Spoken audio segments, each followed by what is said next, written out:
e depois... Então, primeiro vamos dar a palavra para o doutor Samir e depois para o doutor Marcelo. Então, vamos lá. Tá com a palavra, Samir. Bom dia, obrigado, Lu, pelo convite.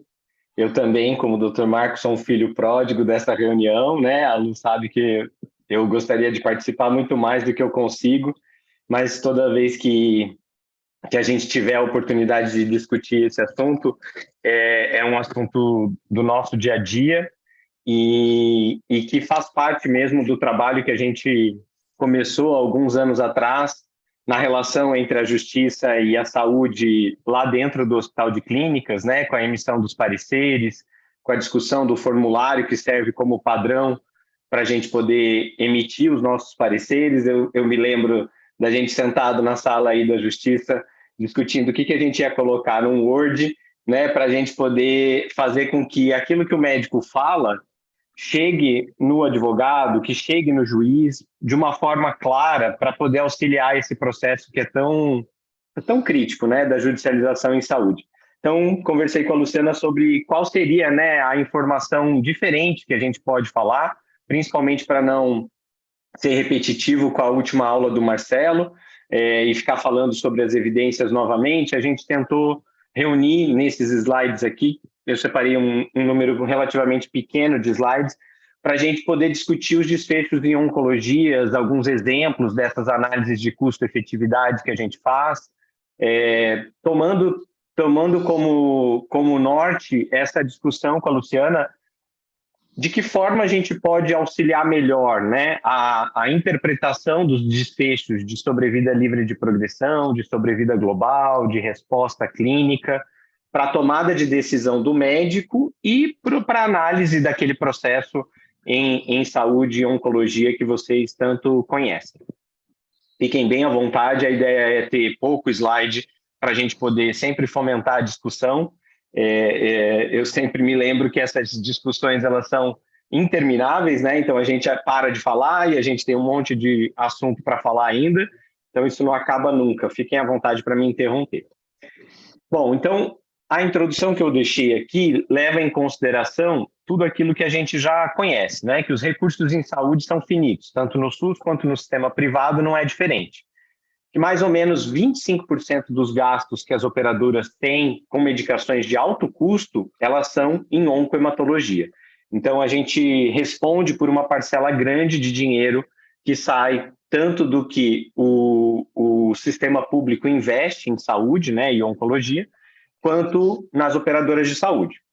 No caso da minha especialidade, eu sou hematologista, as neoplasias hematológicas têm uma baixa incidência em relação aos tumores sólidos, mas têm um elevado custo. Então, no passado, nós tínhamos uma balança muito mais pesada para os tumores sólidos, para a oncologia clínica, mas hoje, apesar de termos pouca frequência, nos últimos anos a gente teve um aumento muito maior de ganho de sobrevida livre de progressão e sobrevida global com as inovações nas neoplasias hematológicas do que nos tumores sólidos, e isso fez com que o nosso custo se elevasse bastante. Bom, nós temos pequenas operadoras de saúde, né, com uma precisão da medicação de alto custo uma prescrição que pode inviabilizar o seu sistema, né? Então, por exemplo, tem planos de saúde aí com 20 mil vidas, e hoje eu prescrevo uma terapia celular que custa em torno de 2 milhões, 2 milhões e meio de reais para tratar um paciente. Então, vocês conseguem imaginar o impacto que uma prescrição pode ter numa operadora de saúde assim.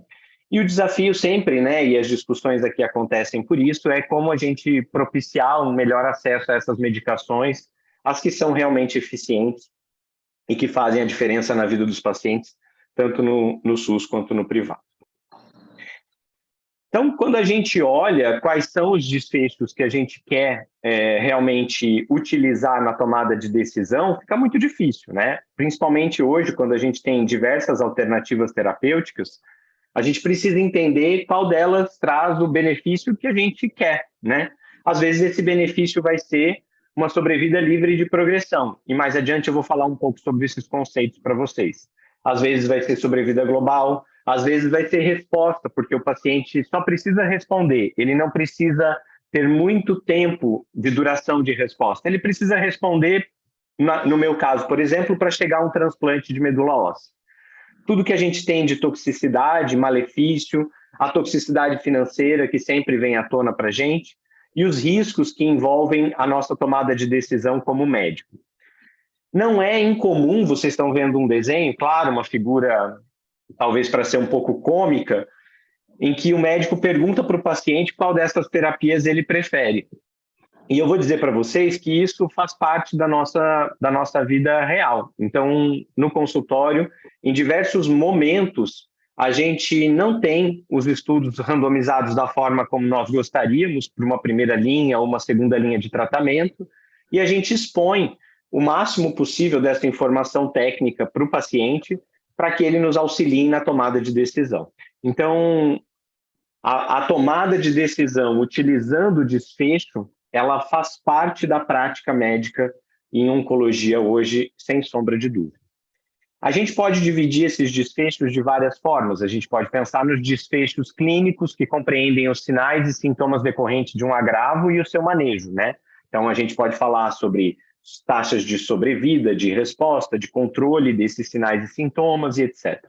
Os desfechos monetários, né? Porque são as análises de custo-benefício, e esses desfechos são mensurados em valor, em unidades monetárias, de acordo com a realidade de cada país, na maioria das vezes, e os desfechos de utilidade, que expressa a preferência do indivíduo por um determinado estado de saúde, né? Então, dependendo do tumor, da idade, do estágio desse tumor, o paciente pode entender o que é melhor para ele, né? Então, muitas vezes a gente pode achar que uma taxa de resposta alta numa situação parece interessante, mas o paciente talvez não veja dessa forma, baseado nos anos de vida e a qualidade que ele espera desses anos de vida, né? Então, quando a gente usa esse termo que é o QALY, a gente está falando de quanto custa anos de vida com qualidade, baseado na qualidade que o paciente interpreta para si mesmo. Então, hoje, a nossa prática, né, ela é baseada em evidência, e vocês aprenderam uma porção de coisas a respeito disso nas inúmeras reuniões que já fizemos, e na aula do Marcelo sobre a pirâmide do nível de evidência, as fases dos estudos, a qualidade desses estudos.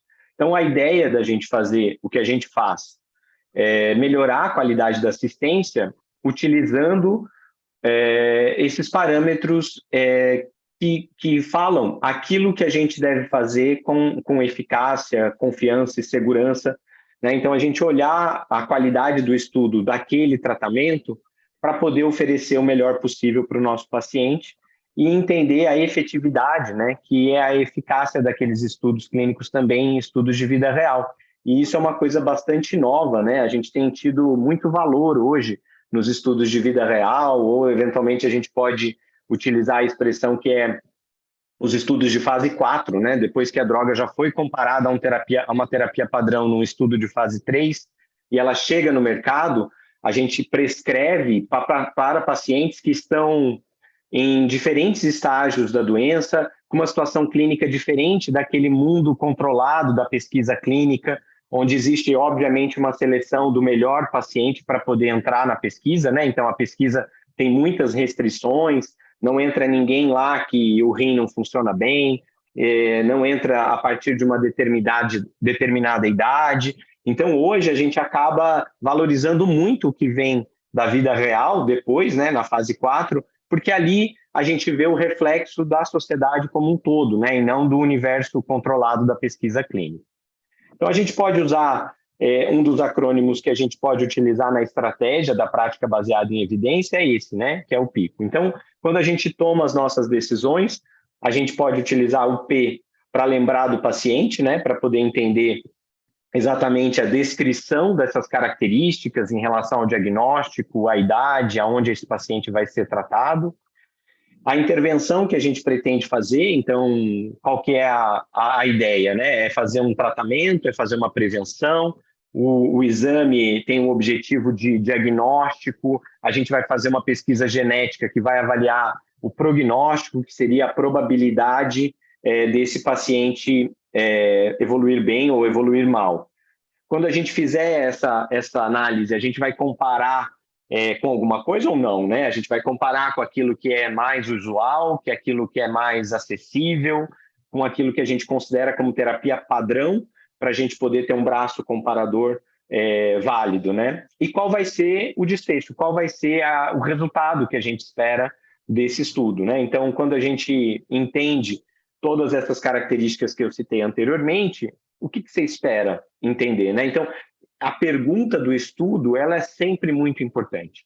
Então, você espera que esse paciente responda e controle a doença de maneira adequada, você espera que esse paciente use a medicação por um período curto de tempo, numa dose diferente, combinado ou não com outro medicamento, né? Então, isso é muito importante, sempre que a gente começa a ler o estudo, a gente entender qual foi a pergunta. Eu acho importante a gente sempre passar pela farmacoeconomia, né? Porque tudo acaba ali. Então, tudo que a gente estuda de desfecho acaba nessas análises farmacoeconômicas. Então, a farmacoeconomia, ela é uma disciplina dentro da área da saúde, né? Que tenta descobrir qual é a opção econômica para o tratamento da doença X. Quer dizer, como que eu posso tratar a mesma doença utilizando alternativas diferentes? Então, aqui a gente tem a alternativa A e a alternativa B, e a gente vai tentar descobrir, olhando os desfechos e os custos, qual delas é melhor. Né? Então, a gente pode usar como exemplo que a alternativa A custe R$8.000 por um paciente e que consiga curar 40% desses pacientes, e na alternativa B, R$20.000, com o dobro de taxa de cura desses pacientes. Quando você faz uma conta simples de custo-efetividade, parece que por R$20.000 a gente teria um paciente curado. E aqui, R$25.000 para ter um paciente curado, né? Então, a gente entende que aqui existe uma diferença de R$12.000, 40% de taxa de cura e R$5.000 de diferença na relação de custo-efetividade. Será que está certo você pensar que com R$5.000 a mais você vai curar 40% a mais dessas pessoas?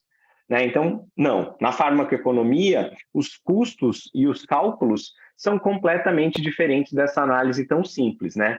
Você tem que levar em consideração, por exemplo, uma análise de incremento de relação custo-benefício que envolve uma conta, como essa que vocês estão vendo aqui, para poder falar qual que é o incremento. Então, o ICER aqui seria, na verdade, de R$30.000 por paciente curado. Então, não é tão simples a gente imaginar um cálculo de farmacoeconomia ou de custo-efetividade. Então, quando a gente coloca os valores de uma forma clara e num desfecho mais correto, né, do cálculo, a gente começa a questionar exatamente quanto a gente está disposto a investir para salvar uma vida a mais. Isso é importante que a gente fale e discuta, porque todas as discussões aqui nesse comitê envolvem tomadas de decisão que, na maioria das vezes, infelizmente, elas são individuais. Então, a gente está tomando a decisão sobre um paciente específico, com um diagnóstico de uma doença específica. A gente não está tomando uma decisão de saúde pública, né? Na judicialização, a gente inverte esse raciocínio. E muitas vezes a gente entende que a medicação é muito cara e que é difícil para o juiz entender o valor tão alto de um tratamento, mas naquele momento, toda análise de custo-efetividade que se é capaz de fazer, ela não tem nenhuma importância, né? Porque você está olhando um único indivíduo, um único valor, e não está levando em consideração, de fato, o impacto que isso pode causar em números de internação, em taxas de frequência, todo o suporte que se faz, por exemplo, se um tratamento muito caro não for disponibilizado para o paciente, de fato, controlar a doença ou entrar nos cuidados paliativos. Só queria mencionar isso porque eu sei que muitas vezes a gente discute esses aspectos de farmacoeconomia. Eu não sei se se atribui diretamente para as ações que vocês olham no dia a dia, julgam e entendem ali o que a gente coloca em termos de desfecho e em termos de farmacoeconomia. Então, a análise do impacto orçamentário, né, a gente tem que levar em consideração o número de pacientes. Então, tudo isso envolve, por exemplo, uma determinada doença com 100.000 pacientes. Se a gente falou que A é 8.000 e B é 20.000, a gente vai levar esses valores que vocês estão vendo na tabela, uma diferença muito maior. Mas daí, como é que a gente interpreta a maneira que aquele tratamento é administrado, né? Aqui a gente está usando como exemplo as internações hospitalares. Só nesse exemplo, o tratamento A, que é mais barato, precisa de 3 dias de internação. Cada dia de internação hospitalar custa R$ 1.000. Então, no momento de tratar, a gente já vê uma diferença de custo. Muitas terapias modernas hoje, elas têm menor toxicidade, menor tempo de infusão, muitas delas são orais, que não levariam, por exemplo, em conta as taxas hospitalares, e isso tem que entrar nessa análise de custo-efetividade. Então, quando a gente olha as diferenças, a gente continua vendo realmente que o tratamento B ele é mais caro do que o tratamento A, mas tudo isso vai ser depois colocado dentro de análises epidemiológicas e populacionais, porque os tratamentos eles têm indicações muito precisas, né? E é esse o papel do especialista, reconhecer de fato qual é o melhor paciente para utilizar aquela nova tecnologia. Então, a gente vai levar em consideração no impacto orçamentário, como eu estava falando, não só todas essas contas, mas uma incidência. Então, no caso da leucemia linfocítica crônica aqui, a gente entende qual é a incidência por 100 mil habitantes, quantos precisam de tratamento de fato, quantos têm a característica de uma determinada genética que indica ou não determinado remédio, quantos estão cobertos por planos de saúde que vão sair dessa conta para o SUS ou que vão entrar dentro do plano pelo número de vidas do orçamento daquela operadora. E como é que a gente projeta isso para o futuro? E muitas vezes, quando a gente faz uma análise, então, por exemplo, a LLC é um excelente exemplo para isso.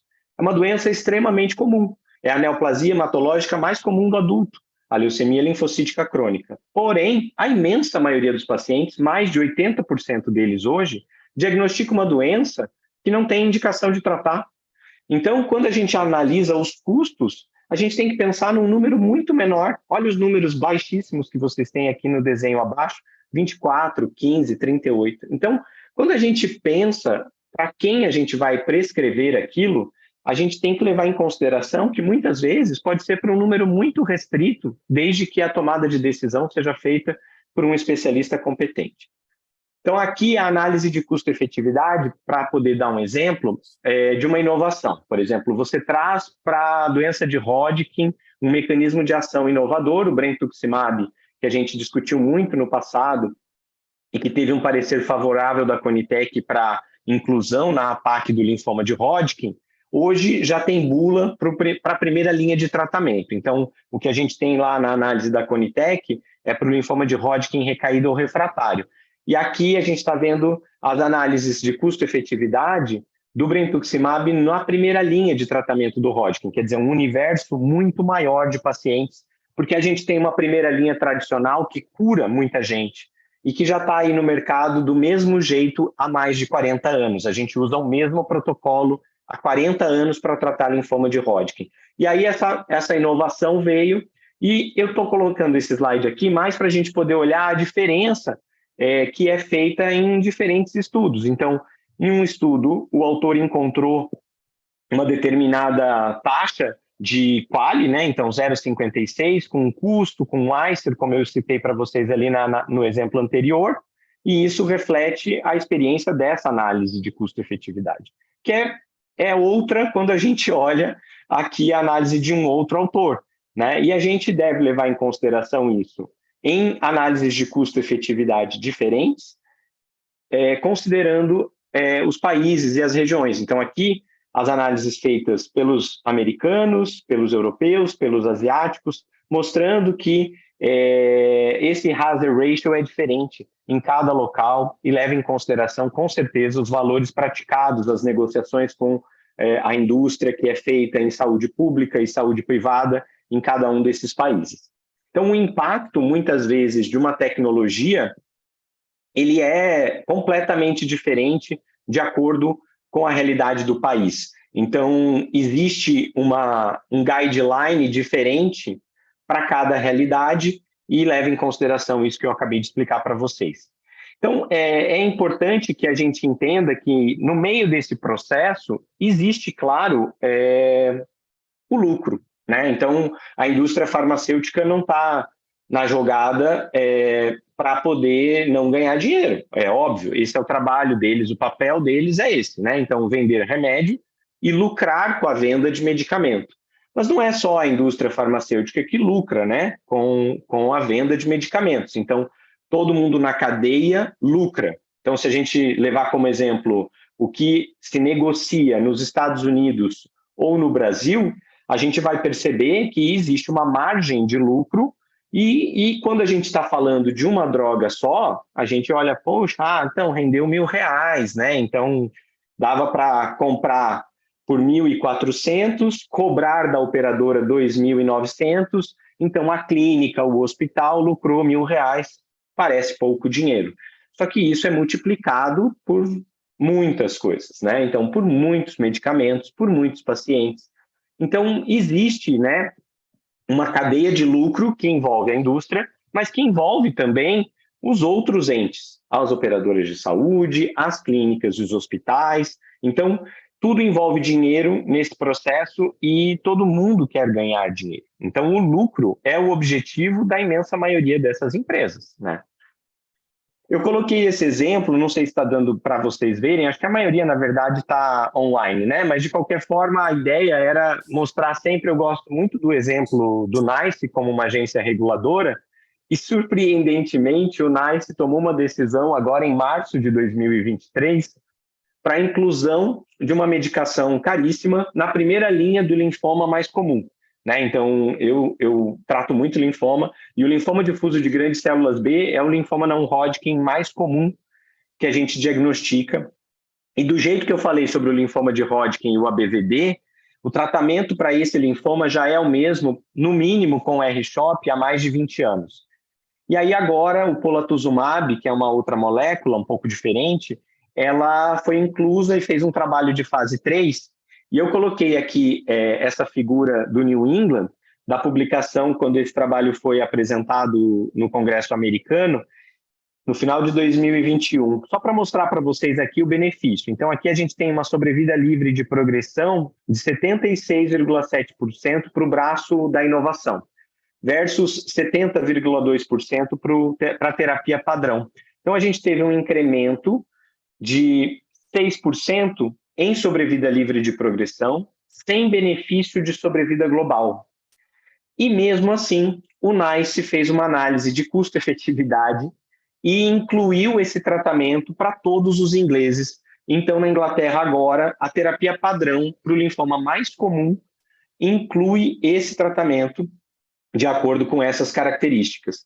E quando a gente abre o site do NICE e vai tentar entender essa recomendação, está lá claramente a negociação que foi feita com a Roche e por que eles conseguiram chegar nesse custo-efetividade baseado no QALY, que é utilizado dentro da Inglaterra.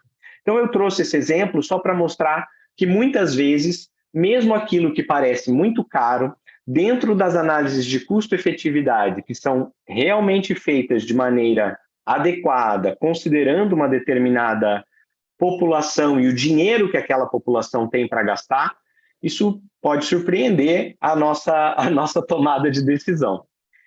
A gente falou um pouco sobre a necessidade do acesso, e aqui é importante falar sobre essa molécula, né? Então, esse mecanismo de ação mudou a oncologia nos últimos anos, são os anti-PD1, PDL1, é o que todo mundo entra no consultório e pergunta da imunoterapia, né? Então, a imunoterapia ganhou um prêmio Nobel, acho que foi em 2018, porque é esse mecanismo que tira a capa do tumor e mostra para o sistema imunológico do paciente aonde a célula tumoral está. Então, a molécula entra no corpo e aí consegue fazer com que o sistema imunológico do paciente ataque o tumor, porque ela acaba tirando essa capa que protegia ou escondia a célula tumoral.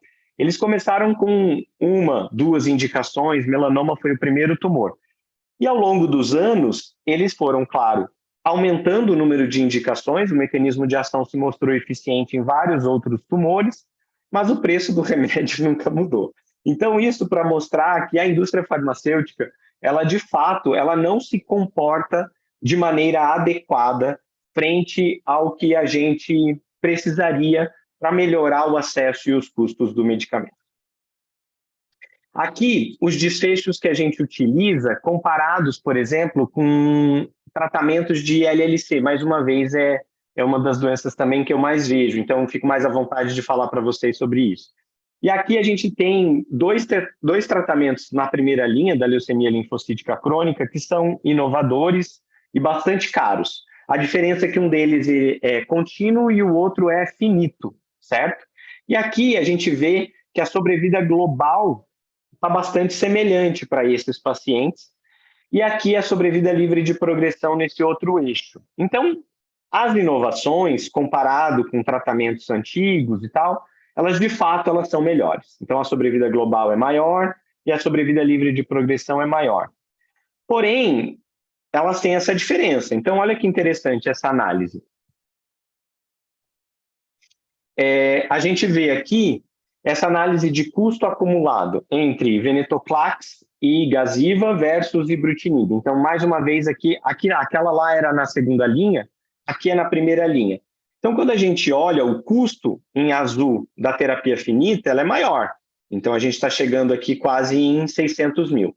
E o custo da terapia contínua começa a tomar e só para se a doença progredir ou se tiver uma toxicidade que proíba continuar tomando o remédio. Durante o ano de tratamento da terapia finita, que é o azul, ela é mais cara do que a terapia contínua. Mas e quando a gente olha os anos subsequentes? A terapia contínua continua dando custo. E a terapia finita termina depois daquele ano com os resultados que eu mostrei para vocês nos slides anteriores. Então, tudo isso a gente precisa considerar. Não tem como a gente não levar em consideração que não é só o valor. O valor ele tem que estar dentro de um cálculo muito maior para que a gente possa tomar as nossas decisões. Aqui, só para lembrar isso que aconteceu no passado em relação ao linfoma de Hodgkin, que já foi motivo de muitas discussões nossas aqui nessa reunião, que a gente consegue, muitas vezes, que a nossa agência de saúde avalie de forma adequada, que a Conitec consiga entender a indicação, e quando a gente chega na hora da recomendação ser atendida pelo Ministério da Saúde, o incremento de valor para poder fazer essa prescrição não consegue pagar metade da ampola do que o remédio custa. Então, a gente ainda tem um caminho muito longo para percorrer em todo o nosso processo de acesso, principalmente na saúde pública, porque os nossos pacientes do SUS, que correspondem à maioria, né, dos pacientes que a gente vê, 75% deles, eles dependem dessa análise que, infelizmente, não tem correspondido à expectativa. A gente tem avançado e amadurecido, mas estamos longe de conseguir fazer a coisa certa. No final da minha aula, eu coloquei algumas informações para a gente poder discutir os desfechos específicos da oncologia e encontrei essa referência da Sociedade Europeia de Oncologia Clínica, porque eles fizeram, a partir desse estudo, publicado em 2015, uma mudança do processo de avaliar o benefício clínico. Eles criaram uma escala para que, através de um score simples, os médicos pudessem entender qual que é a tomada de decisão. Dentro da Europa, a imensa maioria dos sistemas de saúde são sistemas universais, são sistemas públicos, né? Raramente a gente tem dentro da Europa como um todo um país em que a saúde privada, né, a saúde suplementar, além daquilo que é oferecido pelo governo, ela tem alguma expressão. A imensa maioria dos centros tem uma saúde pública exclusiva. Então, todas essas tomadas de decisão, elas exigem uma determinada transparência. E esse trabalho fez com que eles criassem esse método. Eu achei interessante porque dentro do método estão os desfechos que a gente tanto fala. Então, os desfechos clínicos na prática médica, né, eles consideram sobrevida global, sobrevida livre de progressão, sobrevida livre de doença, o hazard ratio, né, que é um parâmetro de estatística para a gente poder entender o valor daquela análise. E eu preciso dizer para vocês que, como juízes, advogados, procuradores, desembargadores, vocês muitas vezes leem um conteúdo de estatística nas nossas análises, nos nossos pareceres, que pode ser muito difícil de entender para vocês, mas eu posso garantir, é muito difícil de entender para a imensa maioria dos médicos. Muitos médicos não sabem estatística. E muitos médicos utilizam as conclusões dos estudos, os gráficos coloridos que a indústria entrega de uma forma como uma verdade absoluta, sem a capacidade de entender a metodologia e a estatística por trás. Então, isso é difícil, isso é complexo e exige prática, né? Então, você precisa ler muito estudo para você entender, de fato, todas essas diferenças. Então, quando a sociedade europeia, né, faz um método tão simples quanto esse, eu acho que a gente tem que valorizar, porque são formulários que você pode baixar na internet, você mesmo preencher e entender para cada tipo de medicamento, terapia, inovação, o quanto de fato você tem a probabilidade de encontrar um benefício clínico. Então, nesse site, eles têm vários formulários para coisas diferentes. Então, o formulário 1 são para as novas tecnologias que vão ser utilizadas e que têm potencial curativo. Isso é uma coisa muito importante, porque não é incomum a gente discutir entre médico e advogado, mas esse tratamento cura? Puxa vida, tem tão pouca coisa que cura hoje na oncologia, mas isso não muda o fato da gente valorizar a sobrevida livre de progressão dos pacientes, o ganho de sobrevida global. Eu falei para vocês da leucemia linfocítica crônica, é uma doença que nada cura. Agora, faz diferença você viver tomando um comprimido por dia mais 10 anos, e eu disser para você, olha, daqui 10 anos você tinha 65, agora você tem 75, você continua com leucemia, eu não curei, mas você ganhou 10 anos de vida. E aí? Como é que eu vou responder a pergunta de quem só quer saber se a doença cura ou não cura? Então, falar que um tratamento não é curativo e que, portanto, não faz sentido a gente gastar esse dinheiro é uma interpretação completamente errada dos desfechos em oncologia.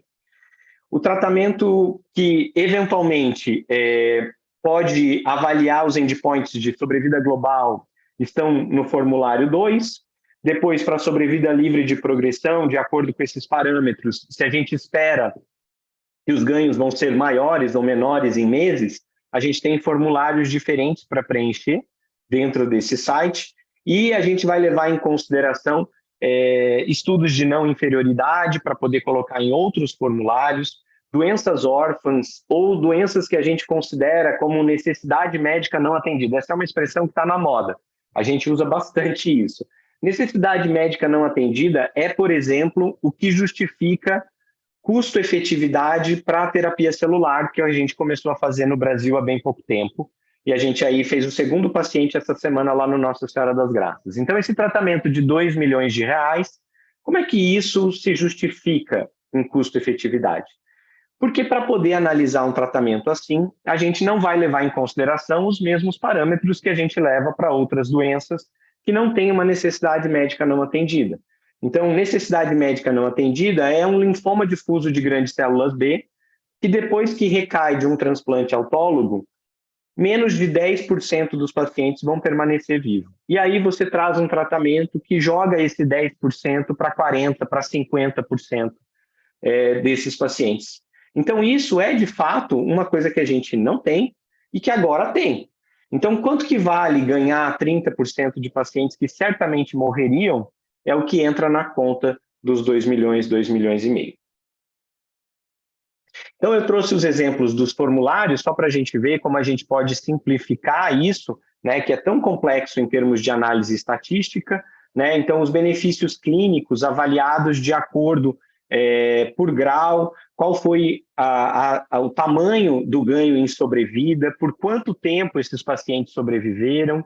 A gente pode preencher tudo isso e, dando esse grau A, B, C, a gente pode utilizar parâmetros diferentes de estatística para poder ir construindo qual é a resposta para cada droga.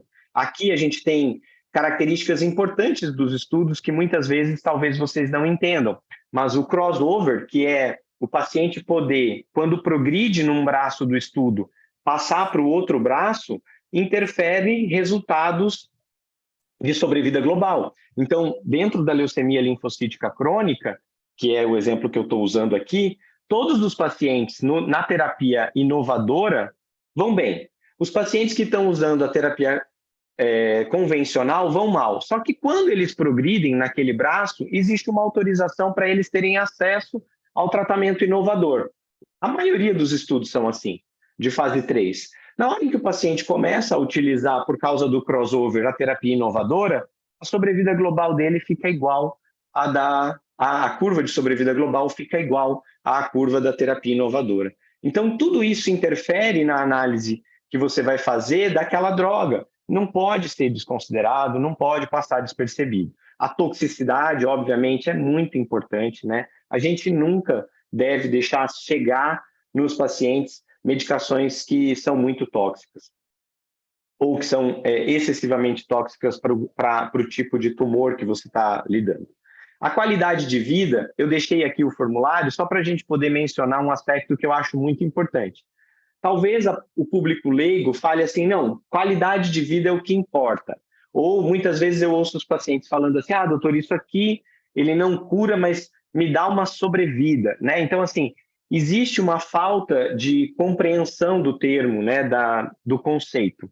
Qualidade de vida parece bonito você dizer assim, não, então esse medicamento melhora a qualidade de vida do paciente. Para falar sobre isso, você precisa de estudos que são muito difíceis de serem executados com qualidade. Qualidade de vida é muito subjetiva. Então, todas as ferramentas acabam tentando transformar o subjetivo com alguma objetividade, pouquíssimos conseguem. Então, os questionários de qualidade de vida têm que ser muito questionados, porque na maioria das vezes a gente não tem assim uma análise muito interessante, não. E aqui eu coloquei o processo só para citar como é que eles estão utilizando dentro da Sociedade de Oncologia Clínica na Europa. Então, a partir do momento em que a medicação é aprovada, os detalhes dos estudos que levaram a essa aprovação são colocados nesse formulário para poder ter uma pontuação, e esses formulários são disponibilizados e depois atualizados dentro desse site, da forma como vocês estão vendo aqui. Então, o benefício substancial são para aqueles que são considerados A e B, depois do preenchimento dos formulários, ou 4 e 5 nas taxas, quando a gente leva em consideração as terapias não curativas. E aqui o exemplo do trastuzumab para câncer de mama, mas se a gente entrar no site, a gente consegue ver claramente vários exemplos de drogas analisadas em indicações diferentes, quais os estudos que foram levados em consideração, o grau e a nota que esses estudos tiveram para auxiliar a tomada de decisão. Esse é o meu último slide antes da conclusão, e aqui eu só coloquei o exemplo do que vem pela frente, né? Então, a gente tem nesse grupo do comitê uma discussão sem fim, como eu falei, né? E essa entidade, a ISPOR, é uma sociedade para avaliar a economia em saúde e os desfechos da pesquisa em saúde, e anualmente eles publicam quais são essas tendências, né? Então, a última publicação agora que leva em consideração 2022-23, a pandemia continua impactando de forma significativa a tendência dessas pesquisas e dessas análises de custo em saúde. Logo depois vem a medicina baseada em estudos de vida real, então o que a gente utiliza nesses estudos de fase 4 na tomada de decisão, a avaliação de valor, a equidade em saúde, isso tem sido discutido o tempo todo, então em todos os congressos os estudos são criticados porque não incluíram a mesma quantidade de pacientes de raça negra ou de níveis socioeconômicos diferentes. Então essa equidade tem trazido muita discussão dentro dos congressos. O financiamento, né, que é feito pelos governos em saúde, o comprometimento dos pacientes na tomada de decisão, o preço dos medicamentos, a saúde pública de forma geral, a tecnologia, a informação e a inteligência artificial. Então, dentro dessa entidade, né, que inclui todos os entes, então pagadores, cientistas, acadêmicos, indústria, paciente, várias organizações participam, né, dessa sociedade para poder dizer o que é que nós devemos esperar pela frente na discussão de saúde, né? Então, para concluir, as pesquisas em oncohematologia, elas continuam a oferecer insights importantes e largamente aplicáveis. Considerações a respeito de toxicidade de longo prazo, plano de sobrevida e aplicação de novas terapias. Os paradigmas, eles são relativamente bem estabelecidos e os ensaios clínicos comparativos, eles estão cada vez mais robustos. Mas a gente precisa conduzir análises de custo-efetividade com a mesma robustez para a gente poder explorar, por exemplo, a tomada de decisão baseada em valor, né? Então, saúde baseada em valor na oncohematologia. E tentar, o máximo possível, alinhar o valor desses tratamentos com todo mundo que a gente já conhece, operadora, prescritor, indústria e paciente. Então, com isso, eu encerro e agradeço muito a atenção de vocês. Espero que eu não tenha falado demais. Tá, o áudio tá aberto? Obrigada, Samir. Obrigada mesmo. Eu acho que trouxe muito esclarecimento, mas deixou a gente um pouquinho mais preocupado. Porque a gente estava se sentindo um pouco mais responsável como analisar essas respostas que chegam nos processos para a gente diariamente. Eu vi, o doutor Gebran tinha levantado a mão, Gebran, ou era só... Não, foi só aplauso para o Samir. Ah, então tá. Oi, Gebran, tudo bom? Tudo bem, graças a Deus. Tá bom. Eu vou abrir a Carol, já quer fazer uma pergunta aqui, tá, Samir? Claro. Vai lá, Carol. Eu conheço a doutora Carol. Tudo bem? Sabia por que você não veio presencialmente? Ele está em São Paulo. Bom. Agora à tarde eu tenho uma reunião aqui. Desculpa. Uma pena. Eu entrei nesse site aí desse negócio europeu, Samir, eu vi que tem um score ali, né, como você disse, e a primeira terapia que eu vi, ele tinha um score 4. Uhum. Isso é bom? Isso é ruim? Qual é o máximo? O que que... Isso é bom. Isso é bom. Então, assim, quando você olha o score, você está olhando pelo número, você está olhando os formulários de terapias não curativas. Que eu acho que, francamente, assim, acho que esse é o aspecto mais importante do que a gente conversou até agora, né? Então, você chamar um tratamento de tratamento paliativo, eu, quando preencho as guias dos convênios, eu fico, assim, muito nervoso, porque você tem poucas opções. E quando eu vou tratar, por exemplo, leucemia linfocítica crônica e mieloma múltiplo dentro da minha área, são duas doenças com 1 zilhão de terapias inovadoras, que o paciente não morre mais, a gente tem, sei lá, diversas opções, e todas elas são consideradas tratamento paliativo. Eu só tenho uma opção para clicar lá, eu não tenho a opção, porque, de fato, eu não posso dizer que é curativo. Oi? Não, pode falar. Então, Carol, isso acontece assim, a gente olha... Quando você olha esse score de 4, você está falando de número, você está falando de uma terapia que ela não é curativa. Mas dentro desse universo de não ser um tratamento curativo, de ser um tratamento paliativo, ela é considerada, sim, muito relevante, porque está entre 4 e 5, que foram o que eles consideraram os melhores. O 5 é o máximo.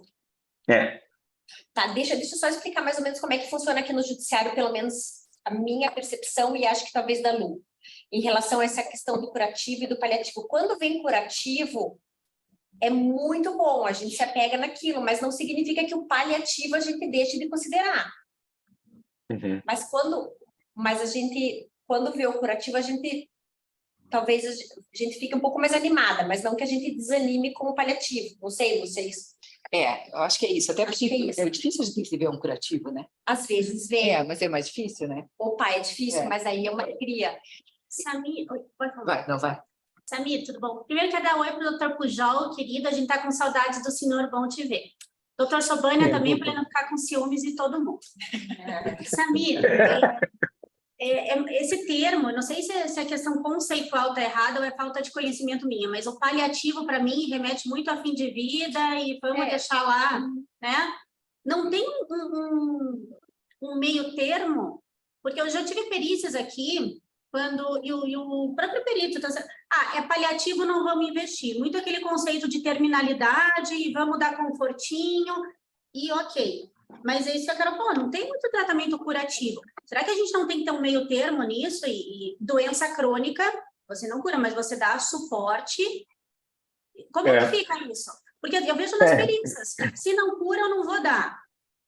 É exatamente isso que eu quero dizer, Renato. Assim, a gente, infelizmente, fica preso num conceito completamente errado. Bom, a gente já teve várias aulas aí de medicina paliativa, né? E ontem a gente estava no HC discutindo qual aula a gente vai dar para os residentes. Agora a gente tem uma hematologista com formação em cuidados paliativos e a gente estava organizando qual vai ser o título da aula que ela vai dar para os nossos residentes. E aí eu falei para ela assim, por que a gente não coloca um título assim, bem provocador?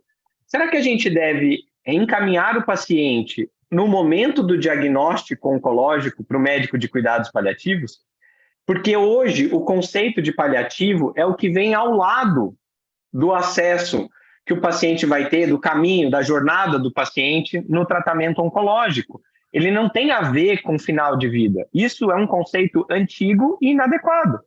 Porém, é o que está na cabeça da imensa maioria dos pacientes e dos médicos também. Então, a gente precisa começar a se educar em cuidados paliativos para entender que paliativo não é aquilo que já não tem mais o que fazer. Paliativo está do lado do tratamento, seja ele qual for, para poder dar um suporte melhor, uma qualidade de vida melhor, um controle de dor e etc. Então, isso é um conceito muito errado mesmo. O que eu faço muito é usar esse diálogo que você falou, mas como é que você faz? Será que a gente pode chamar de doença crônica? Dentro do consultório, com os meus pacientes, eu falo muito isso, eu uso essa expressão. Por exemplo, para mieloma múltiplo, eu uso muito essa expressão.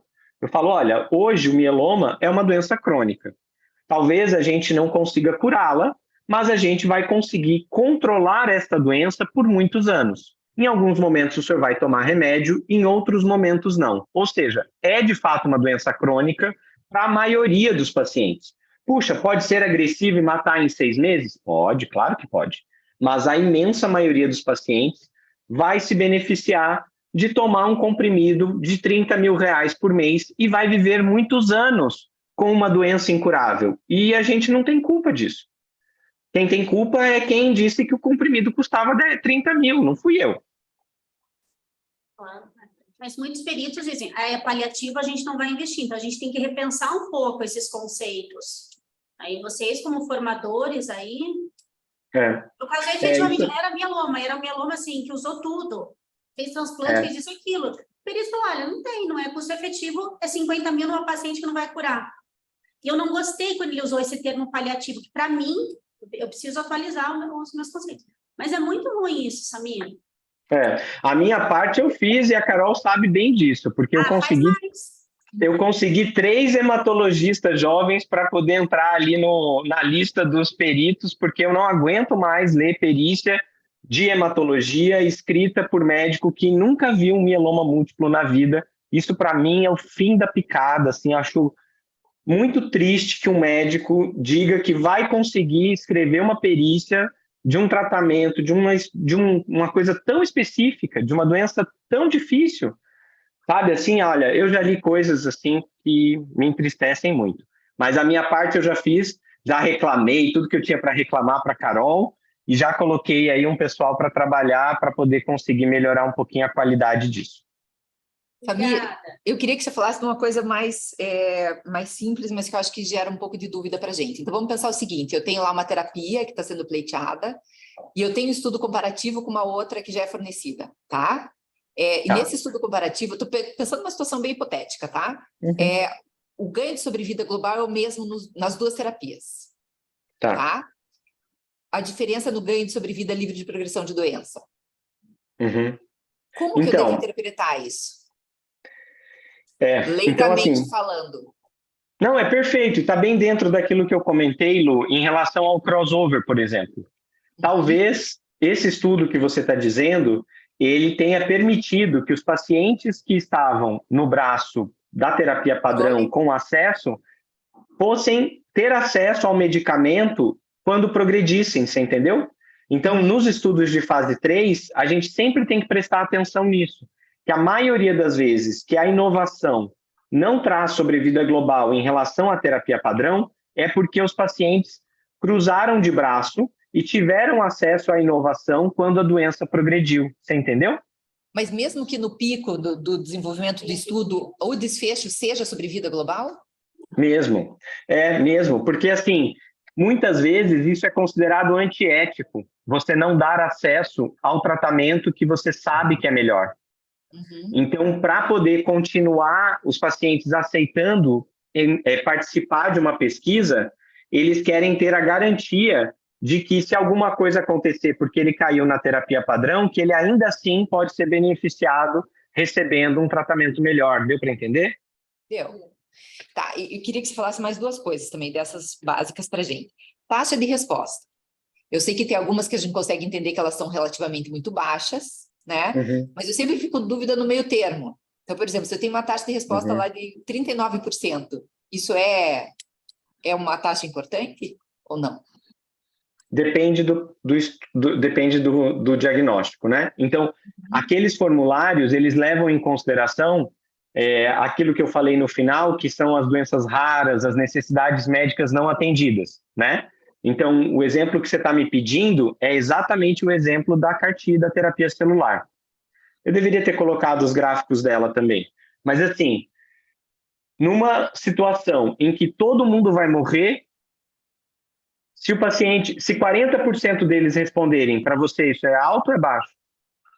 Então, eu sempre tenho que analisar isso num comparativo com o estudo de um outro medicamento que, ainda que não tenha sido usado como controle nesse estudo, eu posso usar isso analisando um estudo em separado. Pode, porque é uma situação em que você dificilmente tem a comparação ou demora muito para ter a comparação, pela frequência, às vezes. Então, em doenças raras, é frequente você não conseguir fazer um estudo randomizado com um número grande de pacientes, porque você não vai ter a quantidade de pacientes para randomizar naquele estudo. Então, você vai ter que usar os resultados de um estudo de fase 2, onde as taxas de resposta são muito valorizadas, porque, de fato, não existe capacidade, né, dentro da pesquisa de fazer um estudo com nível de evidência mais alto. E a outra situação em que você faz isso é nessa que eu comentei com você. Isso a gente faz muito quando não tem um estudo de fase 3, valorizar a taxa de resposta. E isso, por exemplo, pode ser usado também no exemplo, na questão do transplante que eu comentei. A gente tem algumas moléculas lá, e eu lembro de uma aula que eu já dei falando do blinatumomab, que é um remédio caro para leucemia linfoblástica aguda e que não cura ninguém.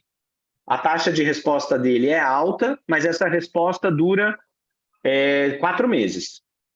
Então, para que serve isso tudo? Serve porque nesses 4 meses o paciente vai ter acesso à terapia curativa, que é o transplante. Então, muitas vezes a taxa de resposta ela deve ser valorizada porque ela vai te levar para o próximo passo.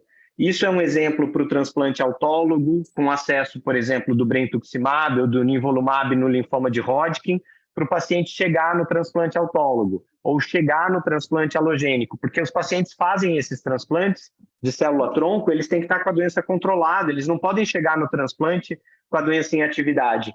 Então, mesmo que a taxa de resposta seja baixa, mas ela traga a opção do paciente chegar ao próximo tratamento, que é o tratamento curativo, vale a pena. Tá. Deixa eu fazer mais 2 perguntas. Eu sei que essa talvez não tenha uma resposta, mas só para a gente debater um pouquinho.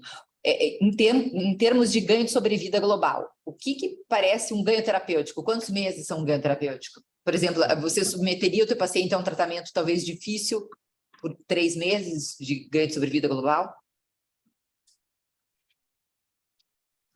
Então, você vê, isso... Eu sei que é ruim a pergunta, mas é que a gente tem que enfrentar isso quase todo dia aqui.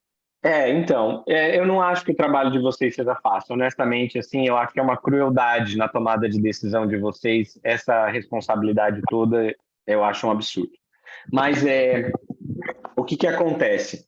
Com todos esses mecanismos que a gente tem, Lu, você tem que tentar deixar essa tomada de decisão dos 3 meses mais objetiva possível.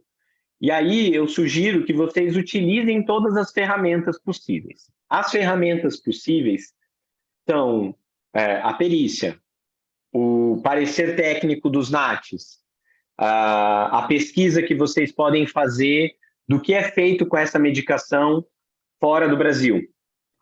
Então, as agências que são maduras de saúde pública, Canadá, Inglaterra, elas fazem muito do trabalho que vocês, juízes, tentam fazer. E vale a pena vocês consultarem o que é feito fora do Brasil para ter uma base. Às vezes, vocês vão encontrar aquilo que eu mostrei do polatuzumab, do NICE agora de março de 23, que não se aplica à nossa realidade brasileira. Mas a maioria da judicialização que vocês veem, que vocês julgam, elas estão respondidas nesses pareceres das agências internacionais E eu acredito que aquela informação pode ajudar muito, mesmo que a sobrevida global seja tão curta, eventualmente ela pode sim valer a pena, dependendo da situação. Uhum. E as terapias de manutenção, Samira? A gente tem muito pedido de tratamento oncológico para terapia de manutenção, né? O SUS não oferece terapia de manutenção. Para as terapias de manutenção, eu acho que é muito importante vocês olharem os estudos de sobrevida global, certo? Então, e meta-análise, porque como manutenção é uma coisa a longo prazo e que, em geral, é utilizado para doença já controlada, quer dizer, o paciente fez um tratamento e controlou a doença e você usa a manutenção para a doença não voltar. Então, existem manutenções com benefício de sobrevida global, analisadas por meta-análises robustas, que não têm questionamento da indicação.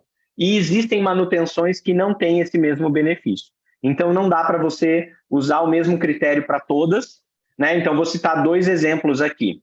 Manutenção para linfoma folicular com rituximab, o estudo já tem mais de 10 anos e não tem benefício de sobrevida global. Tem bastante. Agora, manutenção para mieloma múltiplo com lenalidomida, que é o comprimido de 30 mil que eu falei, tem meta-análise mostrando que o ganho de sobrevida global está correto e que todo mundo tem que usar quando faz um transplante autólogo para mieloma. Então, tem esses 2 exemplos para você entender aí que essa é uma forma da gente interpretar. E eu vou quase jurar que a minha última pergunta talvez não seja, mas vou perguntar e também seja para você e para o doutor Marcelo, porque os casos que eu vi desse não eram necessariamente na oncologia. O que tem aparecido são umas situações assim, que envolvem as linhas terapêuticas, né? Então, muitas vezes não, algumas vezes tem um medicamento do SUS, não é oncológico agora que eu estou falando, mas eu acredito que vocês podem me responder. E o medicamento do SUS está indicado em 4ª linha, tá? E o medicamento que está sendo pedido é 3ª linha, segundo a Sociedade Brasileira daquela especialidade, tá? Via de regra, a gente tem que entender, via de regra não, obedecendo a decisão da STJ, a gente tem que esgotar as alternativas do SUS antes de dar algo que está fora dos protocolos, tá? Se eu tenho uma alternativa do SUS que está em 4ª linha de tratamento, mas o que eles estão pedindo está em 3ª, não sei se está me entendendo o raciocínio. Acho que sim, termina a pergunta. Eu posso exigir que o paciente pule a linha e esgote a alternativa antes de eu dar daquele de 3ª linha? Depende do estudo que está do remédio. Porque desculpa, muitas vezes... só para entender, doutora Luciana, a 3ª linha o SUS fornece ou não fornece? Fornece, mas um tratamento que não foi efetivo, tá? Tá. Então, o SUS deu até a 3ª linha. A 4ª linha do SUS, eu vou dar um exemplo bem prático, era a ciclosporina, tá? E o pedido era de omalizumab. E o omalizumab era indicado em 3ª linha de tratamento.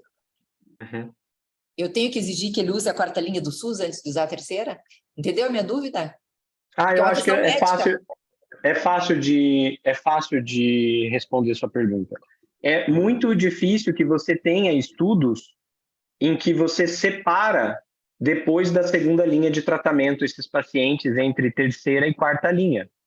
Então, a maneira como você deve, normalmente, se você pegar qualquer estudo de doença recaída ou refratária que vai usar a 2ª linha, 3ª, 4ª linha de tratamento, o gráfico da característica dos pacientes é assim, 1ª linha, mais ou igual a 2 linhas. Então, você não tem nível de evidência suficiente para entender se o remédio está certo na 3ª ou está certo na 4ª. Entendi. Então, estatisticamente, você não vai ter a informação. Só se o estudo tiver sido desenhado para pacientes que já usaram aquela linha anterior, né? Aí era outra parte da minha resposta para você. Na imensa maioria das vezes, esse tratamento caro usou isso que você está falando da 4ª linha antes de colocar a inovação. Tá. Diga, doutor Marcelo. Bom dia. Então, na verdade, eu quero tumultuar ainda mais. Tá? Nessa sua pergunta do vale a pena para 2, 3 meses, né? Porque eu acho que o Samir tangenciou o assunto quando ele apresentou lá em relação aos desfechos, né? Então, assim, logicamente, na oncologia é tudo ainda mais complexo, mas o fato é assim, se for 2 a 3 meses com qualidade de vida ruim, que é o que ele tangenciou lá nos estudos mostrando assim, que vai estar internado na UTI, não for curativo, não tem nada, vale a pena? Provavelmente não. Né?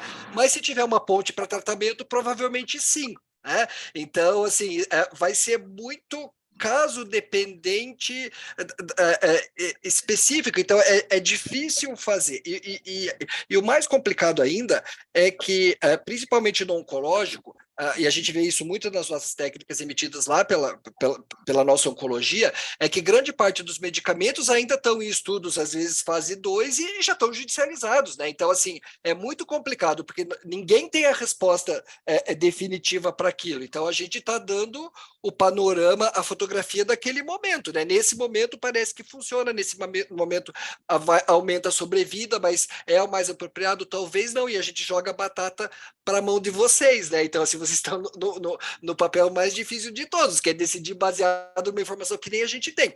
Mas, por outro lado, eu só queria compartilhar que isso eu aprendi com o meu chefe, e medicina é assim mesmo. Quanto mais a gente estuda, mais a gente percebe que a gente não sabe. Né? Então, mais dúvidas a gente tem. E isso é uma realidade. Quanto mais você vai estudar, mais você percebe lacunas do tratamento, coisas que poderiam ter acontecido e não aconteceram. Então, assim, por isso que é um pouco problemático, às vezes, alguma judicialização muito rasteira, porque aquele médico está pedindo baseado em informações muito superficiais, muitas vezes que só a indústria farmacêutica está lá, tipo, prescreva meu medicamento. Né? Então, assim, porque ele vai fazer bem. E daí a pessoa que se debruça mais sobre o tema vai questionar isso. Então, e lógico, esse é o nosso papel de tentar apoiá-los no judiciário para tentar tomar decisão. Mas o que eu estou querendo dizer é que a gente não vai ter essa resposta. Né? E quanto mais a gente estudar, mais dúvida a gente vai ter. Então, a gente vai tentar ajudar vocês, mas certezas absolutas são muito poucas que a gente tem na vida, né? É verdade, doutor Marcelo. Alguém falou? Gente, está aberto para perguntas. Depois que você já fez todas? Depois que você já fez. Eu ainda tenho várias, Samir, que eu vou fazer por você depois por WhatsApp, conforme elas forem aparecendo. Tinha uma que eu queria lembrar agora, porque agora não tem aparecido mais esse medicamento, é que tinha uma discussão da forma como a Conitec interpretou uma linha de tratamento. E quando vinham as perícias, tinha um Natjus que interpretava aquilo de um jeito, não estou falando nem de estudo, tá? Era o que era aquela indicação de primeira linha, e outros indicavam, acho que era a única, eu vou tentar até achar isso enquanto alguém... o doutor Sobania levantou a mão, eu vou tentar achar a informação certinha para passar para vocês. Doutor Sobania, pode falar. Eu não resisti, né? Primeiro, parabéns, Samir, porque foi uma explanação sensacional, muito boa mesmo, porque mostra, na verdade, eu estava lembrando de uma palestra que eu fiz nos meus assuntos, que são muito mais superficiais, muito menos difíceis, né? Dentro da lida de tratar de uma juntinha apenas, né? Não é do corpo humano todo, mas uma palestra que eu fiz e que era medicina baseada em experiência, né? Que é uma coisa meio contrário à evidência, né? Mas, na verdade, o que o Samir mostrou é isso, medicina baseada em experiências sobre as evidências. O estudo das evidências não é fácil, é muito difícil de entender, né? E aquilo que ele falou, que ficou muito bem gravado e que eu lembrei também, foi isso, do real. O doente escolhido naquele trabalho científico que segue todas as regras, esse doente não existe na prática médica quase, né? Porque tem comorbidades à vontade, e quando mais tu não tem já mais tempo de vida, né? Então, isso de ter experiência. E uma preocupação que ele levantou também, a necessidade de que nós temos uma gente muito incapaz no meio disso aqui, no meio médico, né? A educação médica está muito ruim no sentido, né? Esse último levantamento que 45 universidades federais do país estão uma droga, né? E que não tem um desenvolvimento, com algumas exceções, e mesmo assim, em alguns serviços em determinados hospitais. Então, a nossa educação, e o médico não está querendo fazer essas coisas complicadas, né? Dentro disso aqui, né? E está procurando outras coisas, né? Então, essa realidade, uma vez eu fico muito feliz, e outras vezes com essa reunião fico triste, como diz Ana, é um bordão que está dentro das redes sociais, né? Porque aqui, obrigatoriamente, nós estamos discutindo o desfecho. O desfecho é fundamental. No resto da medicina que nós praticamos, e principalmente na cirurgia, que é muito artesanal ainda, né? O desfecho não é estudado, né? O sistema diz, atendemos 1 milhão de consultas, operamos 30 mil pacientes, né? Mas o que aconteceu com esses pacientes, né? Ninguém sabe o mal que se fez ou o bem que se fez, né? O desfecho não é usado. E aqui eu me sinto feliz porque é um lugar onde o desfecho está sendo visto diuturnamente, e isso é fundamental. Mas seria bom se ele fosse... se aquelas consultas que estão esperando especialistas aconteceram adequadamente. Quando nós vemos aqui, de repente, alguma indicação de medicamento, que o estudo que ele fez não foi o suficiente e necessita a nossa judicialização, né? Que é um mal necessário, vamos dizer assim, no texto geral e complexo da coisa. Ainda bem que existe, né? Era mais um comentário e parabéns, Samir, foi perfeito. Obrigado, doutor Sobania. Só um pouquinho, Renata, eu só queria comentar o comentário do Dr. Sobania, porque, assim, o senhor falou ali da medicina baseada em experiência, agora o senhor já pode usar o termo medicina baseado em estudos de vida real. Isso aí. Perfeito. Verdade, agora verdade. O senhor já pode mudar essa expressão, e isso tem muito valor. O que o senhor falou agora no final, em relação ao desfecho, e a gente saber o desfecho, doutor Sobania, é o problema das análises de custo-efetividade no Brasil. Então, tudo o que a gente tem é muito pouco para que as análises de custo-efetividade sejam feitas de maneira adequada. Então, a gente, infelizmente, não sabe o valor dos tratamentos e a gente não sabe o resultado desses tratamentos, principalmente no sistema público de saúde. E se a gente não sabe, a gente não consegue comparar nossas análises de custo-efetividade com o que a gente vê lá fora, ou começar a chegar nessas discussões que estão muito acima do nível do que a gente tem de discussão de acesso a medicamento e a tratamento no sistema público no Brasil. E, assim, ninguém sabe ler, doutor Sobania. O senhor falou ali da qualidade dos médicos. Os nossos residentes entram na hematologia, oncologia, já tendo 2 anos de clínica médica, depois dos 6 anos de faculdade, e dificilmente eles sabem ler um estudo e entender a estatística neste momento. Então, um médico que já passou por 8 anos de formação, é uma raridade o residente chegar naquele momento e saber estatística, e saber ler o estudo para poder entender o valor. A gente precisa melhorar muito nesse aspecto. Renata? Sem áudio. Pronto, agora sim. Pegando o gancho ali do que o Dr. Samir falou de estatística, eu me aventurei a cursar um MBA em Data Science e Analytics pela USP, e a gente tem estatística muito pesada, assim, e eu me assustei, porque realmente não fez parte da minha formação. Embora, quando eu fiz faculdade de comunicação, eu tenha feito um movimento de alunos para que a gente tivesse estatística, porque a gente estava trabalhando com mídias, pesquisas de mercado. Eu falava, como é que a gente vai fazer isso sem estatística e tudo mais? Mas no direito, realmente passou muito longe e eu estou tendo um pouco de contato com isso agora. Mas o que me chama a atenção, doutor Samir, eu tenho feito alguns estudos sobre precificação de medicamentos, enfim, de forma mais autônoma mesmo. E o que me chama a atenção dos dados que o Dr. Samir trouxe é que no mundo o Brasil meio que é uma jabuticaba em vários aspectos, em várias coisas, e na saúde parece que a gente é mais uma jabuticabinha, né? Porque o nosso sistema, ele conjuga saúde suplementar e saúde pública. E eu até pergunto para o Dr. Samir primeiro se ele conhece algum estudo que aponte o impacto dos sistemas universais nos preços dos medicamentos, Porque eu acho que isso é uma questão a se considerar. Quando você tem um sistema universal, porque a gente é um sistema misto. A gente tem os dois, a gente tem um misto dos dois.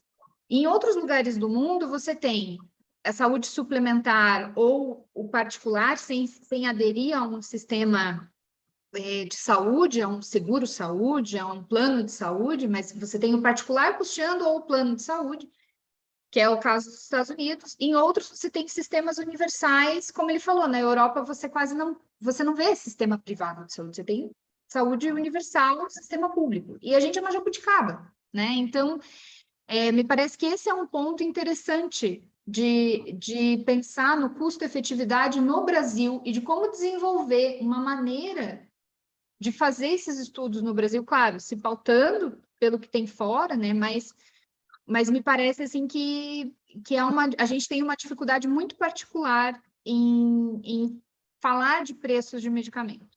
Então, a minha pergunta para o doutor Samir é se ele conhece algum estudo que aponte, né, esse impacto dos sistemas universais no sistema de saúde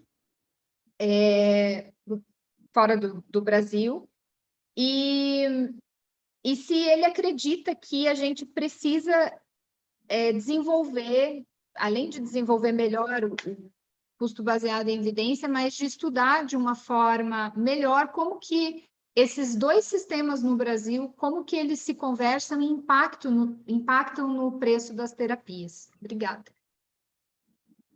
Excelente pergunta, Renata. Obrigado. Então, olha, eu acho que eu não tenho de cabeça um estudo que eu possa te dizer, mas com certeza essa influência entre o sistema universal e a capacidade de negociação, ela é muito impactante, né? Então, assim, por que ela é impactante? Vou voltar para o exemplo da aula do polatuzumab no NICE, sendo aprovado aqui. Eu, Samir, tenho, dentro dos meus conceitos aqui, o NICE em altíssimo valor para mim, né? Então, aquilo que eles escrevem, aquilo tem muita importância para mim. Antes deles fazerem isso, eu considerei o tempo todo que utilizar esse medicamento na primeira linha não ia mudar a minha prática. Agora que eles fizeram isso, eu começo a pensar diferente, né? Então, veja o valor que um mercado tem, que obviamente está dentro das características acadêmicas que a Inglaterra tem, os médicos de referência, a qualidade dos guidelines que são publicados, a qualidade dos estudos das universidades inglesas, tudo isso já é uma referência para mim, Samir. E aí eles decidiram, é claro, envolvendo uma análise financeira e econômica com a indústria, que uma terapia que para mim não parecia tão importante, que ela é sim importante, que a prática vai mudar. Quanto de valor você acha que isso tem quando a Inglaterra senta com a Roche e fala assim, a gente está disposto a colocar o seu medicamento nos nossos guidelines e toda a Inglaterra vai usar? Não é só a Inglaterra. Olha o impacto que isso tem ao redor do mundo quando a agência inglesa analisa isso. Então, tudo isso é utilizado na negociação. Então, a negociação de valor, ela leva em consideração as características de referência, como essa que eu te citei, mas as características de número são as características do SUS. E aí, a sua outra pergunta, para mim, tem a ver com isso. Então, se nós temos 75% de saúde pública e somos muitos milhões de pessoas, qual é o poder de negociação que o Ministério da Saúde tem para poder atender esses milhões de pessoas que a Inglaterra nunca vai ter, certo? Os Estados Unidos nunca vai ter, porque não tem um sistema público como o nosso, né? Então, nós somos únicos até nisso. Então, pode chamar de jabuticaba, que a gente tem esse número. Isso é um poder, né? Então, o SUS é uma operadora com quantos milhões de vida para negociar o valor? Se o SUS levasse isso em consideração e pressionasse a Anvisa, a gente teria a entrada do medicamento no país, primeiro, para a maioria, e não para a minoria dos 25%. O que as operadoras vão negociar importa pouquíssimo com a indústria. Mas a Anvisa, ao invés de levar em consideração, por exemplo, a Anvisa, para mim, tinha que ser uma Conitec. Junto, Anvisa-Conitec. Aprovou porque vai entrar no SUS. Poxa, entrar o remédio, ter um registro, e 75% da sua população não tem acesso, isso não faz o menor sentido. Então, ou o remédio funciona ou ele não funciona. Se você registrou porque ele funciona, então dê acesso para as pessoas. 75% da sua população não vai ter acesso? Faz algum sentido isso para você? Doutor Pujol, tinha levantado a mão? Desculpe, querida, não quero ser repetitivo. Primeiro, parabenizar o doutor Samir.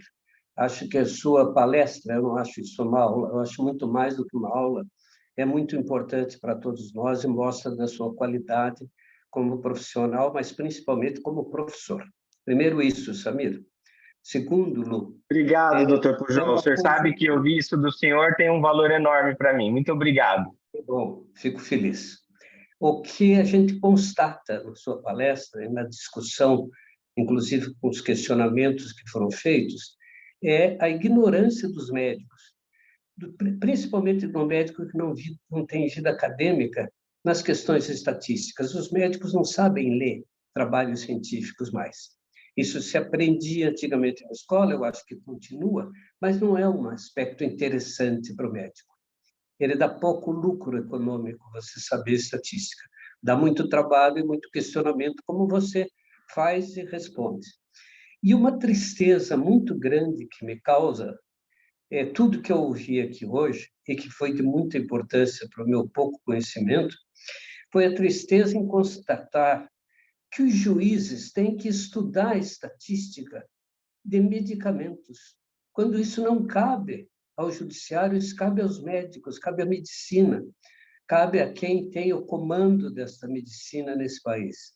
É uma vergonha, Lu, a gente ter que pedir e ouvir de vocês questões e respostas dizendo nas estatísticas que eu tenho estudado. Acho muito bonito o judiciário se preocupar com estatística, estudar, porque vocês vão dar respostas sobre algum tratamento. Mas eu acho uma vergonha para a medicina, sinceramente. Me sinto envergonhado e quero pedir desculpas, porque vejam a propaganda da indústria farmacêutica, que é levada ao médico no seu dia a dia, no seu consultório, nos seus ambulatórios, ela é completamente avessa a esclarecimento de custo-benefício, custo-efetividade. Não fala nisso. Ela sempre, o remédio dela é o melhor, por mais comum que seja. Então, é uma pena os médicos estarem nessa situação. Eu me lembro que, claro, isso é uma conversa de velho, eu e o Sobânio estamos na mesma fase, dos 50 anos ou mais de medicina, mas a gente aprendia estatística, eu aprendi a ler trabalho científico e a entender o que era menos 0,01, 0,05 e o diabo a 4, mas era uma coisa natural na nossa formação. E hoje eu vejo um jovem como o doutor Samir tendo que lutar para fazer com que ele consiga 3 auxiliares que saibam estatística. Isso é uma vergonha para a medicina. Eu ainda tenho uma grande esperança em jovens como você, Samir, que consigam mudar essa cabeça, se Deus quiser. Lu, parabéns pela escolha do nosso mestre palestrante e pelo tema espetacular. E é sempre bom participar disso, rever todos vocês e desejar que tenham muita saúde. Eu estou numa experiência interessante, Samir, muito rapidamente. Eu não estou em cuidado paliativo, eu não estou em cuidado nenhum. O câncer que tomou conta de mim não respondeu a nada, e eu entrei no entendimento com os meus oncologistas de que eu morreria sem medicação, só para dor.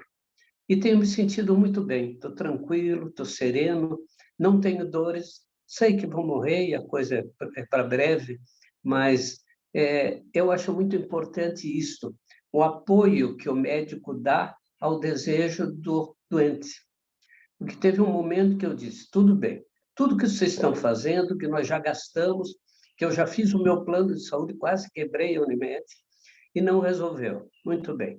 O que me resta? Morrer com dignidade. Mas eles me ouviram, como provavelmente você ouve os seus doentes. Esse diálogo com o doente, esse diálogo de o que podemos fazer em seu benefício, eu acho que é o mais importante de tudo que você nos ensinou hoje. Muito obrigado, um abraço a todos. Obrigada, doutor Pujol, obrigada pelas palavras e por estar aqui de novo. É sempre uma alegria ter o senhor aqui, o senhor sabe, né? A gente queria o senhor aqui, presencialmente. Na próxima, né? Obrigado, doutor Pujol, muito obrigado. Gebran? Oi, agora com a fala do doutor Pujol, que eu ia comentar o começo da fala dele, e já não sei se não comento o final da fala dele, porque ele nos traz mais um exemplo de vida, de dignidade, de ser humano, né? Eu estou aqui quase entre lágrimas aí para falar do doutor Pujol, que é uma pessoa que aprendi a admirar ao longo da minha vida, e as suas palavras agora, e sua serenidade, né, só fazem crescer a minha admiração pelo senhor, doutor Pujol. Mas o senhor não tem que se desculpar de nada, na verdade, nem em nome da medicina, em nome dos médicos. Na verdade, se há algum erro, né, e eu falei isso na última reunião, e vou ser repetitivo, se há algum erro, nós temos embarcado, né, nós como Poder Judiciário, como um todo, temos embarcado nisso, que eu vejo que a Luciana e a Ana Carolina fazem perguntas pro Samir, que eu não consigo entender nem a pergunta nem a resposta, né? Sequer, porque, na verdade, se nós tivéssemos um juiz no país julgando uma causa dessa de modo muito excepcional, eu acharia natural, né? Tem um juiz hoje no país que está estudando uma causa que envolve, sei lá, energia nuclear, né? Mas é uma causa muito específica que vai levar anos, uma questão muito complexa e tal. E hoje nós temos milhares de juízes julgando questões iguais a essas que a Ana Carolina e agora a Luciana acabaram de perguntar para o Samir. Nós estamos debatendo algo como se fosse usual, rotineiro, como se fosse um contrato de locação, como se fosse uma execução de título, como se fosse algo que faz parte da vida do judiciário. E isso, definitivamente, eu cada vez estou mais convencido, não deveria fazer parte da vida do judiciário. E a culpa não é dos médicos, né? A culpa é de nós termos aceitado uma porta de entrada aberta do Poder Judiciário, né? Que nem uma emergência médica, assim, que vai chegando todo mundo, nós não temos triagem nenhuma para dizer, isso não é jurídico, né? Não é o direito que tem que dizer se tem que dar ou não, incorporar ou não medicamento. São as forças sociais e políticas, mas eu não consigo convencer ninguém, talvez só a mim mesmo, sobre isso.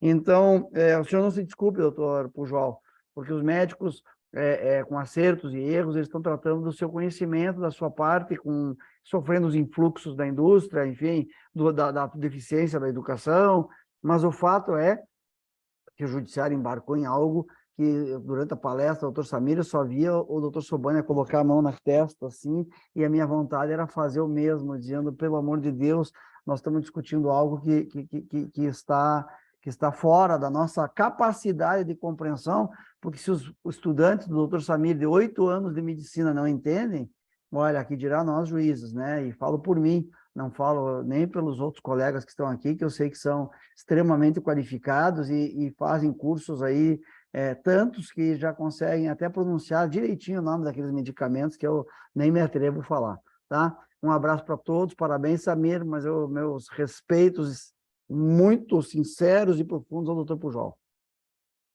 Obrigado, doutor Gebran.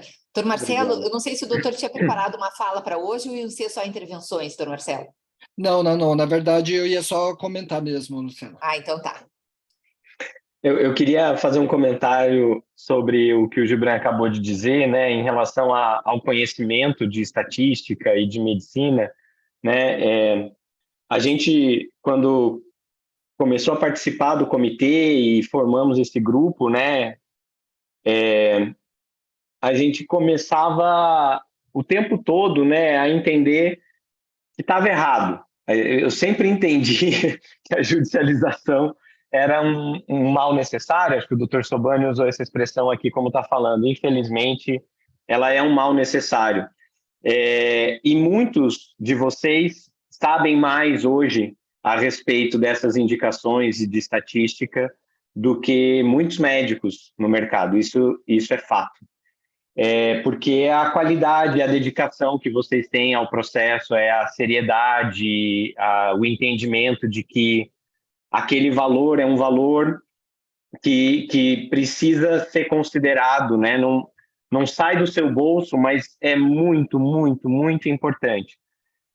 Mas é saúde pública. E a gente tem que sempre jogar a pressão para cima, né? Então, nós somos só os operários daquilo que é tentar resolver a judicialização em saúde. Mas a responsabilidade não é nossa, e as pessoas que estão acima de nós deveriam tratar isso com a mesma seriedade que vocês tratam. A gente tem que colocar a pressão para cima. A pressão, ela é uma pressão política, para que a política possa pressionar a indústria. O médico no consultório não tem esse poder, vocês aí não têm esse poder. A gente precisa levar o que a gente está falando aqui hoje, principalmente o que o Dr. Gibran acabou de dizer, para cima, né? Então, perder a responsabilidade, essa culpa, né? Que é uma coisa, por exemplo, que a gente... Eu acho cruel também, né? Quando alguém me pergunta assim, puxa, mas você tem coragem? Tem remédio que eu prescrevo que por 9 semanas o paciente gasta 50 mil reais por mês, gente. Não é fácil você colocar isso, você sabe que aquele dinheiro vai sair de algum lugar. É muito dinheiro, 50 mil reais toda semana. Muito dinheiro, sabe? Então, eu me sinto assim, numa tomada de decisão difícil. Eu acho muito cruel para a gente também ter que lembrar toda hora que você coloca aquela prescrição que você está gastando esse montante de dinheiro. Mas, infelizmente, é a melhor informação possível. Você tomou aquela decisão com aquilo que você poderia. E o problema do valor, alguém tem que trabalhar em cima disso. Não somos nós. Não somos nós. A gente tem que tirar a pressão dos nossos ombros e jogar a pressão para os entes responsáveis. Infelizmente, não somos nós. Gente, a palavra continua aberta. Ninguém mais quer... Eu quero aproveitar, então, Luciana, me permita chover um pouquinho no molhado, mas só reforçar essas informações que foram todas ditas. Assim, eu e o Samir trabalhamos lá no hospital com graduação e pós-graduação, né, doutor Silvânia, muito tempo. Eu tenho reunião toda semana com os alunos do 11º período, quer dizer, gente que está se formando, assim como o Samir falou da pós-graduação, eles apresentam artigo toda semana. A minha primeira pergunta para eles é sempre, esse artigo permite você concluir o que o autor colocou na conclusão? E na maior parte das vezes é não a resposta, né? Então, assim, por isso é muito, muito complicado, né? Como o doutor Gibran falou, assim, se a gente que é da área já tem dificuldade de conseguir fazer, imagine vocês que não têm o arcabouço formativo da parte de atendimento médico. Mas eu quero reforçar o que o Samir falou, a discussão de vocês é mais profunda mesmo, assim, eu fico muito feliz de fazer parte desse comitê, já falei isso para a doutora Luciana, porque a discussão é muito mais, né, o médico que está lá prescrevendo, ele só está vendo um biguinho do paciente dele, né, e a discussão aqui é muito, muito mais ampla do que isso, como nós vamos resolver esse problema de uma maneira sustentável, né, não adianta eu também liberar o medicamento para aquele doente e eu quebrar o sistema, né? Então, assim, é algo que eu fico bem feliz de participar dessa discussão. Quero deixar isso bem claro, que eu estou feliz. Obrigada, doutor Marcelo. A gente também está feliz com o NAT, né? O Samir começou lá atrás e o doutor Marcelo pegou, assim, de verdade, né? Assumiu. Para a gente faz muita diferença isso, como acho que ficou claro hoje, não só agora, mas em todas as reuniões, a gente precisa dessa bagagem técnica, né? Porque a gente efetivamente não tem. E mesmo com a bagagem, as dúvidas ainda permanecem, né? Como a gente viu hoje, até para os médicos, até para quem está prescrevendo, a gente não tem uma certeza de tudo, né? Mas aqui a gente está no papel de ter que decidir de alguma forma, e acreditem, é bem angustiante. Então, quanto mais informação técnica a gente tiver, melhor. Samir, eu não consegui lembrar aqui o que é, depois eu vou perguntar para você e para o doutor Marcelo, era um caso de pembrolizumab, é só isso que eu lembro, e a discussão era interpretar o que a Conitec disse como tratamento de primeira linha. Então, algumas notas técnicas entendiam que a primeira linha era uma primeira linha em tal fase da doença, e tinha gente entendendo que era a primeira linha, o primeiro tratamento para dar. E daí a gente tinha que entender que primeira linha que era aquela. Então... O texto era ambíguo. Pois é, o texto era ambíguo, exatamente. Mas, enfim, não dá para embargar a declaração com a Conitec, então a gente tem que decidir aqui com o que a gente tem. Mas depois eu vou mandar para vocês, e esse do... Depois eu também vou mandar bem especificamente, se vocês puderem me ajudar, esse da questão da terceira e da quarta linha de tratamento. Eu fiquei com bastante dúvida, mas depois eu mando, que eu não vou ficar incomodando os outros aqui. Tá, joia. Samir, muito obrigada mais uma vez por ter aceito o convite. A gente espera que você volte a vir nas reuniões, tipo assim, é uma chamada pública mesmo, tá? Para que você volte a participar. Doutor Marcelo, obrigada de novo. Doutor Marcelo, não vou dar chamada pública porque ele vem nas reuniões, tá, Samir? Então a chamada é só para você, tá? Eu acho que eu vou tentado, não estou aí fisicamente, a Luciana sabe por quê, até porque eu vou fazer exame daqui a pouco, né? Eu estou indo ao oftalmologista, mas assim... Tá justificado. Tá eu vou em todas as reuniões que o doutor Marco estiver. Puxa, daí complicou minha vida, né? Marco, agora é com você. Gente, olha, eu queria lembrar vocês, nossa próxima reunião, dia 28, é importante, é a dos enunciados, tá? Todo mundo tem que fazer a lição de casa, vir com as propostas prontas, porque a gente não vai ter tempo de debater aqui a proposta de cada um. Tem que cada um vir com as propostas prontas, tá?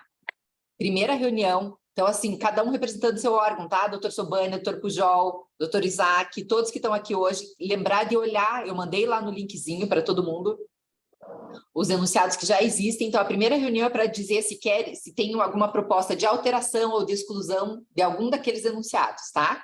Que são os enunciados lá do Fórum Nacional de Saúde. E na segunda reunião, que vai ser para a gente trazer enunciados novos, tá? Mas peço encarecidamente que todo mundo venha com tudo pronto, que a gente não vai ter tempo de sentar, e o prazo que o CNJ deu para a gente é bem curto. A gente vai ter que fazer isso num intervalo muito pequeno de tempo, então que venha todo mundo já com as propostas prontas. Na verdade, venha não, né? Eu pedi para todo mundo mandar por e-mail, do e-mail que está lá no ofício que vocês receberam e no nosso grupo. Eu vou repetir hoje, tá lá, bota lá de novo. Mandar no e-mail até um dia antes da reunião, para a gente poder se organizar aqui internamente, separar, tá? Tudo certo? Ok.